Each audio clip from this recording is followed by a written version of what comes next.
Say yes to new beginnings. Yes. Say yes to new standards of excellence. Yes. Say yes to engaging reportage with a difference. Yes. Introducing Yes International Magazine.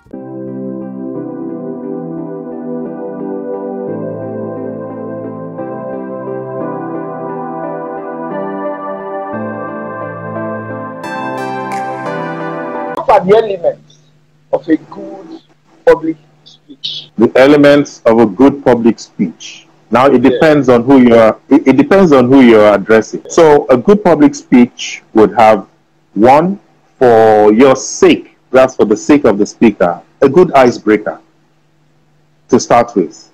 The good icebreaker could be a story, it could be a lie, but don't be caught lying. It will be a story, because the first few moments, of your speech matter a lot. So a good story, just to calm your nerves and also to get the audience, to, be on the same page with you. One, you have to have a good opener. Your opener has to be one that will spell out what your speech is all about.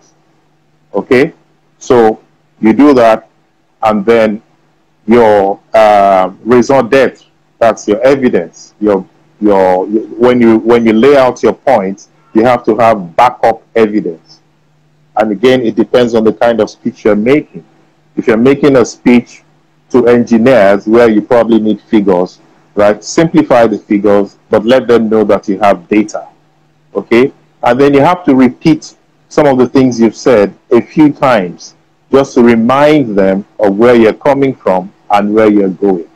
And of course, just like writing, a good conclusion, would do you a lot of good.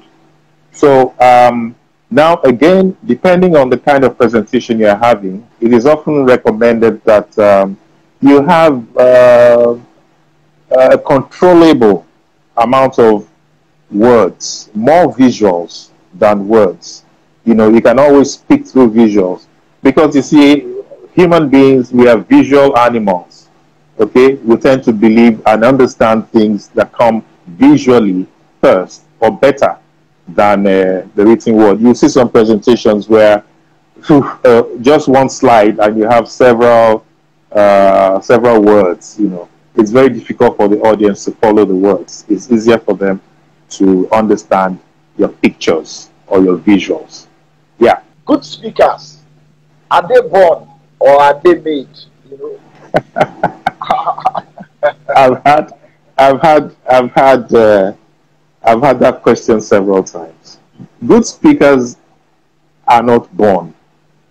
Good speakers are made. Yes, you are born with the ability to speak, but the skills to be a good speaker need to be developed, need to be groomed, need to be practiced now and again. So good speakers are not born, they are made. Anyone can take me up on that. Okay, so how does one go about developing the skills that you just talked about? Yes, when we talk about skills, we're talking about three sets of things. We're talking about skill set. You need the skill set, right? If you have the skill set, it means that you're naturally not so much born with it, but you have a natural inclination to speak, right? Then you need your tool set. Your tool set will be depending on what kind of speech you're making or where you would normally make speeches. All the gadgets, the environment, and all of that, those add up to the tools that would help project a good speech. And then thirdly, you need a good mindset. So there are three sets of things: skill set, tool set, and mindset. So to make you a good speaker, you need to develop all these three skills, or make sure that all these three skills are well fed. You want me to expatiate on that? Yeah, you can expatiate. For the benefit of those who are listening. Yes. So John Senaya, for instance, discovered at a very early age, that he had skills for speech making. I discovered this, just the normal primary school drama set and all of that, where I always got picked to play roles in acting, in drama, and all of that. And I saw that I enjoyed speaking. So at a very early age, I was able to discover that I had the skill set. And later on in life, I found out that, oh, even the family, being the second to the last didn't mean anything. I became the spokesman for my family. At any event, at any gathering, oh, they'll ask me, oh, John, go ahead and say this or tell them about us. So that immediately suggests that you have the skill set for speaking. All right, but that's basic. So that deals with your speech skills. Okay. Then we talk about the tool set. All right. The tool set is now you've developed yourself and you've decided that you're going to be a professional speaker.